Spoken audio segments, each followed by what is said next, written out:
Hello everyone, welcome to Saroj Mishra YouTube channel में। YouTube channel पर आप सभी का बहुत बहुत स्वागत है। सरकारी शिक्षक भर्ती नया विज्ञापन जारी हो चुका है। बीएड, डीएड, डीएलएड सभी अप्लाई कर सकते हैं। और टेट या सीटेट की या राज्य स्तर पर जो टेट परीक्षा होती है, शिक्षक पात्रता परीक्षा, ना तो सेंट्रल लेवल की चाहिए ना तो राज्य स्तर की। सबसे अच्छी बात यह है कि ऑल स्टेट कैंडिडेट अलाउड हैं, सभी राज्य मान्य है। कोई भी राज्य हो, आप अगर अप्लाई करना चाहते हैं, eligibility criteria, age criteria check करने के बाद एप्लीकेशन कर सकते हैं। इससे भी अच्छी बात यह है कि एक ही एग्जाम है, बस कोई इंटरव्यू नहीं, कुछ भी नहीं, सिर्फ एक एग्जाम। मेरिट में आ गए, डॉक्यूमेंट वेरिफिकेशन, डॉक्यूमेंट प्रॉपर है आपका, तो हो गई आपकी सिलेक्शन, आप बन गए सरकारी शिक्षक परमानेंट। जितने भी पोस्ट है परमानेंट पोस्ट है। तो ऐसी अपॉर्चुनिटी मिस नहीं करनी चाहिए जहां पे बीएड, डीएड, डीएलएड सभी को मौका मिल रहा है, बिना टेट के मौका मिल रहा है, परमानेंट है, स्थायी नौकरी है, सभी राज्यों के कैंडिडेट बराबर अप्लाई कर सकते हैं। तो ये सारी चीजें। हाँ, अन्य राज्यों के कैंडिडेट जैसा होता है, अगर राज्य सरकार कभी भी वैकेंसी निकालती है, कोई भी स्टेट वैकेंसी निकालती है, तो उसमें क्या होता है कि दूसरे राज्य के कैंडिडेट अप्लाई करेंगे तो आरक्षण का लाभ नहीं मिलता, रिजर्वेशन का बेनिफिट नहीं मिलता, अनरिजर्व अनारक्षित सीट पे बिल्कुल अप्लाई कर सकते हैं। तो ये एक चीज है, लेकिन अप्लाई तो जरूर कर सकेंगे। तो आप समझ गए होंगे, अभी जो लेटेस्ट इंफॉर्मेशन आई हुई है, नोटिफिकेशन आई हुई है, वो है राजस्थान पब्लिक सर्विस कमीशन की तरफ से। उसको इस शॉर्ट में फिर से देखेंगे। हालांकि मैंने एक वीडियो बनाई थी पहले भी, लेकिन क्योंकि इसमें काफी सारी अच्छी चीजें हैं, इसके लिए फिर से वीडियो बना दी। अगर आपको लग रहा है कि ठीक है, राजस्थान एग्जाम तो राजस्थान में ही होगा, क्योंकि किसी स्टेट का है तो वो स्टेट ही जाना होगा। राजस्थान में ही एक ही एग्जाम है ना, फिर दोबारा आपको इंटरव्यू के लिए तो जाना नहीं है। अगर सिलेक्शन हो जाती है, मेरिट लिस्ट में आ जाते हैं, तो डॉक्यूमेंट वेरिफिकेशन के लिए तो कोई भी भागता हुआ जाएगा कि भाई हो गया, हो गई नौकरी, मिल गई नौकरी, तो चलो डॉक्यूमेंट वेरिफिकेशन, तो वो हो गया। और फिर परमानेंटली आपको वहीं पे रहना, क्योंकि राज्य सरकार की नौकरी ट्रांसफर कहीं होना नहीं है, वहीं पर आपको फिक्स जो है लाइफ टाइम आप काम कर सकते हैं, जब तक आप दूसरा कोई जॉब स्विच करना खुद ना चाहें, क्योंकि परमानेंट गवर्नमेंट जॉब तो कोई निकाल नहीं रहा है। तो चलिए देख लेते हैं हाइलाइट्स। मैंने एक पेपर पे लिख दिया है, एडवर्टीजमेंट से तो मैंने पहले भी एक वीडियो बनाई हुई है, मैंने आज पेपर पे लिखा है। हालांकि थोड़ी हैंडराइटिंग गड़बड़ है, लेकिन आप शॉर्ट में सारी चीजें एक जगह पे लिख दी है मैंने। तो एडवर्टीजमेंट तो आपने पहले भी देखा था, Rajasthan public service commission, Rajasthan लोक सेवा आयोग की तरफ से जारी किया गया है। और एक ही परीक्षा होगी, लिखित परीक्षा होगी ओएमआर शीट पर, मतलब कि ऑफलाइन मोड में होगा, ऑनलाइन भी नहीं होने वाला है। इसमें एक चीज क्लियर कर दूं कि विषय तो हिंदी, इंग्लिश, गणित, विज्ञान, सामाजिक विज्ञान, संस्कृत, पंजाबी और उर्दू है, जिसमें कि गैर अनुसूचित क्षेत्र है और अनुसूचित। तो अनुसूचित क्षेत्र में सिर्फ जो राजस्थान के अनुसूचित कैंडिडेट रहेंगे वही अप्लाई करेंगे, और अनुसूचित कैंडिडेट जो राजस्थान के रहेंगे वो दोनों में अप्लाई कर सकते हैं, प्रेफरेंस उनको देना होगा। और जो गैर अनुसूचित कैंडिडेट हैं वो सिर्फ इसमें ही अप्लाई करेंगे, वो यहाँ अप्लाई नहीं कर सकते। अब इसकी कुछ हाईलाइट जो है ना, मैंने पेपर पे लिख दिए, क्योंकि ये मुझे खुद भी अच्छा लग रहा है। तो राजस्थान पब्लिक सर्विस कमीशन, मैं रीड कर देती हूँ, हैंडराइटिंग इतनी अच्छी नहीं है। सीनियर शिक्षक नाम है पद का, नई भर्ती नोटिफिकेशन है। टोटल 2129 पोस्ट है, 2129 पोस्ट है टोटल। इसमें ग्रेजुएशन मांगा गया, ग्रेजुएट होना चाहिए। बीएड भी अप्लाई कर सकते हैं, डीएड है तो अप्लाई कर सकते हैं, डीएलएड भी अप्लाई कर सकते हैं, क्योंकि डिप्लोमा उन्होंने बोला है, तो डीएड या डीएलएड या बीएड बैचलर बोला है। अभी ग्रेजुएशन में परसेंटेज का कोई प्रॉब्लम नहीं है। फाइनल ईयर जो एग्जाम में अपियरिंग कैंडिडेट है, फाइनल ईयर कहने का मतलब जो एग्जाम में अपियरिंग कैंडिडेट है, वो भी अप्लाई कर सकते हैं। उसके बाद जो है ना, सीटेट या रीट की कुछ, जैसे राजस्थान में रीट होता है तो लगेगा कि रीट चाहिए क्या, नहीं, रीट नहीं चाहिए, नो रीट, नो सीटेट। इसके बाद लगेगा कि ये परमानेंट रहेगा कि नहीं रहेगा। विज्ञापन में सबसे ऊपर टॉप में जहां पे नंबर ऑफ वैकेंसीज लिखी ना, उसके जस्ट ऊपर लिखा है स्थायी नौकरी है, परमानेंट है। एक और चीज है, ग्रेजुएशन में आपको लगेगा परसेंटेज मांग रहे हैं क्या, तो परसेंटेज का कोई प्रॉब्लम नहीं, प्रतिशत अंकों का कोई प्रॉब्लम नहीं है। एक चीज मैंने अभी जस्ट बताया, अनुसूचित क्षेत्र पद हेतु सिर्फ अनुसूचित राजस्थान के कैंडिडेट ही अप्लाई करेंगे। जो अनुसूचित और गैर अनुसूचित है ना, तो अनुसूचित वाला जो मेंशन किया उसमें राजस्थान का जिनके पास प्रॉपर सर्टिफिकेट होगा, अनुसूचित कैंडिडेट है, वही अप्लाई करेंगे।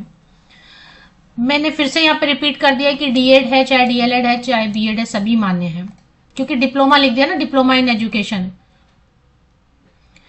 तो आयु सीमा की बात भी कर लेंगे। आयु सीमा 18 से 40 है अगर आप अनारक्षित वर्ग हैं, लेकिन महिलाओं को बहुत रिलैक्सेशन दी गई है, महिलाओं के लिए बहुत ही अच्छा है। अगर आप बाहरी राज्य की भी महिला हैं या फिर आप जनरल राजस्थान की भी अनारक्षित वर्ग में आने वाली महिला है तो भी आपको छूट है, मतलब छूट तो है ही उनको। तो 18 to 40 years upper age limit जो है ना, ये unreserve open category general category के लिए, अनारक्षित वर्ग के लिए 40 वर्ष ऊपरी आयु सीमा है। अब एज में रिलैक्सेशन काफी कैंडिडेट्स को मिली है। एज में रिलैक्सेशन की बात कर लेते हैं। मैंने एक पेपर पे इसलिए लिख लिया क्योंकि वो advertisement scroll up scroll down करने में ना कंफ्यूज हो जाते हैं, फिर एडवर्टीजमेंट भी मैं आपको एक बार शो कर दूंगी। एज में रिलैक्सेशन राजस्थान के अगर ST SC बैकवर्ड क्लास, मोर बैकवर्ड क्लास, EWS कैटेगरी के कैंडिडेट तो 5 साल की उनको छूट मिलेगी, मतलब 45 ईयर्स हो जाएगा उनके लिए ऊपरी आयु सीमा। राजस्थान के अगर फीमेल कैंडिडेट है, महिला अभ्यर्थी हैं, अभी स्पेलिंग एरर भी आपको लग रहा होगा थोड़ा मेरी हैंडराइटिंग, तो राजस्थान के अगर फीमेल कैंडिडेट हैं जो रिजर्व कैटेगरी से ST SC बैकवर्ड क्लास या मोर बैकवर्ड क्लास या EWS कैटेगरी के महिला अभ्यर्थी हैं राजस्थान की, डोमिसाइल है, उनके पास प्रॉपर सर्टिफिकेट है, तो 10 साल की छूट मिल रही है। फिर तो आप 50 ईयर्स के भी हैं तो अप्लाई कर सकते हैं, एलिजिबिलिटी मैच हो रही है तो। अब BEd और DEd तो बहुत लोगों ने, DLED तो बहुत कैंडिडेट ने ऐसे भी किया हुआ है अगर CTET नहीं पास है, रीट पास नहीं है।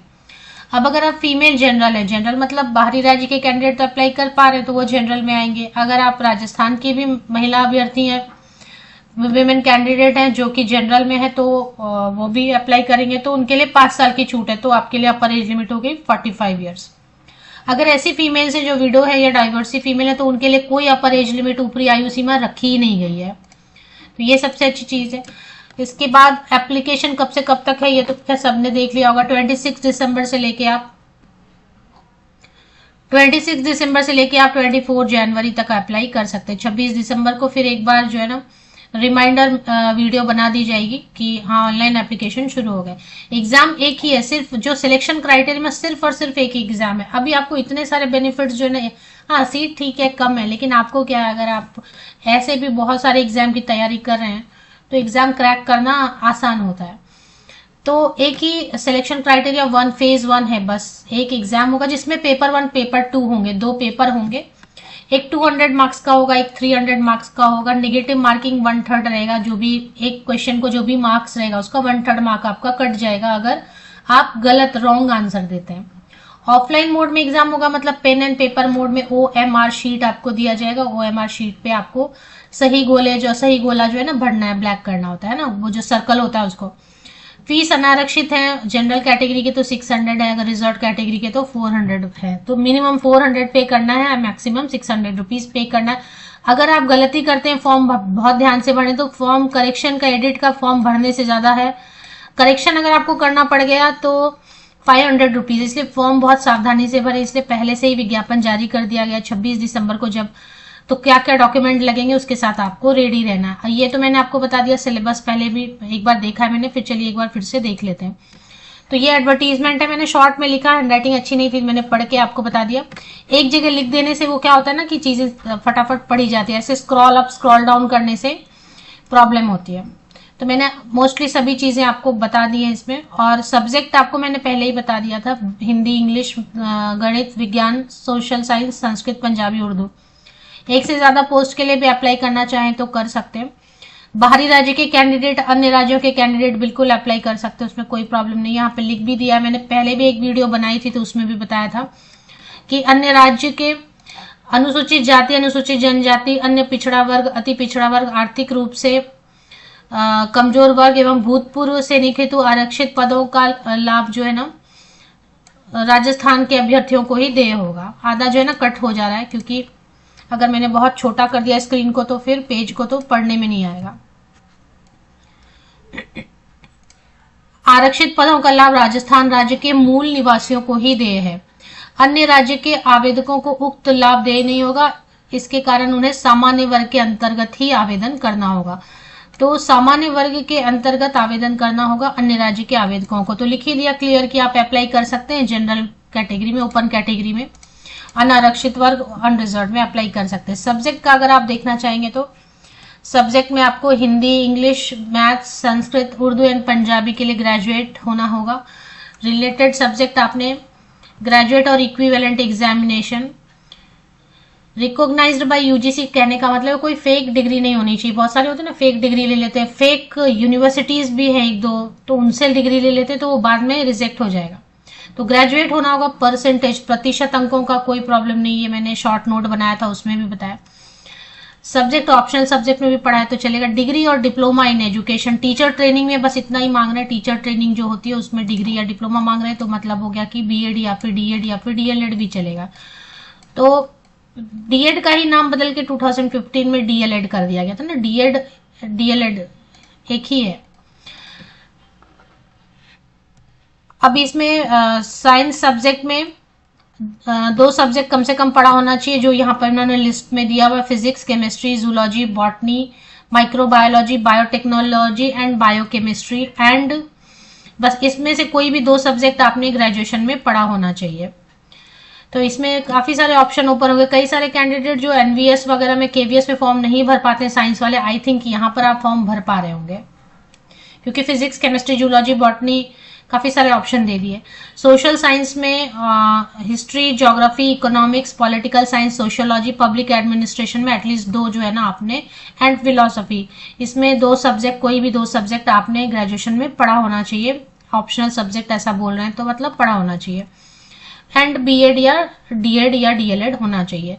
हिंदी का नॉलेज आपको होना चाहिए, राजस्थानी कल्चर का नॉलेज होना चाहिए। पे मैट्रिक्स L11 देंगे, ग्रेड पे 4200। अभी देखें टीजीटी का पोस्ट रहेगा ये, तो 60-65 हजार रुपये, 60-65,000 तो जरूर देंगे। तो मोस्टली मैंने अभी यहाँ पे सिलेबस इन्होंने दे दिया, जो सिलेबस देखना चाहते हैं एडवर्टीजमेंट में वो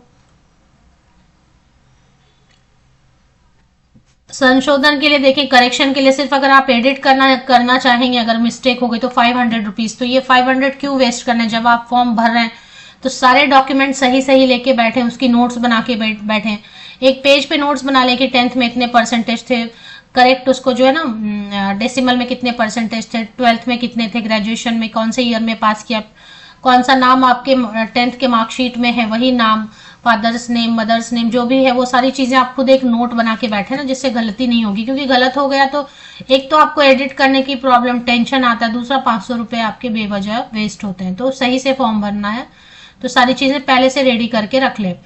अभी इसका सिलेबस भी दिया है, 500 मार्क्स का रहेगा, पेपर 1 पेपर 2, बस यही रहेगा, इतना ही रहेगा। क्वालिफाइंग मार्क्स वगैरह लिख के रखा है, 40% वगैरह होना चाहिए। लेकिन कैसा रहता है कि जो 40% तो सिर्फ क्वालिफाई, अभी किसी ने 80% स्कोर किया, 70% स्कोर किया, तो उसको उनको ही बुलाया जाएगा ना, उतने सीट्स हैं तो उनको ही बुलाया जाएगा। ब्लू बॉल पॉइंट पेन लेना है आपको।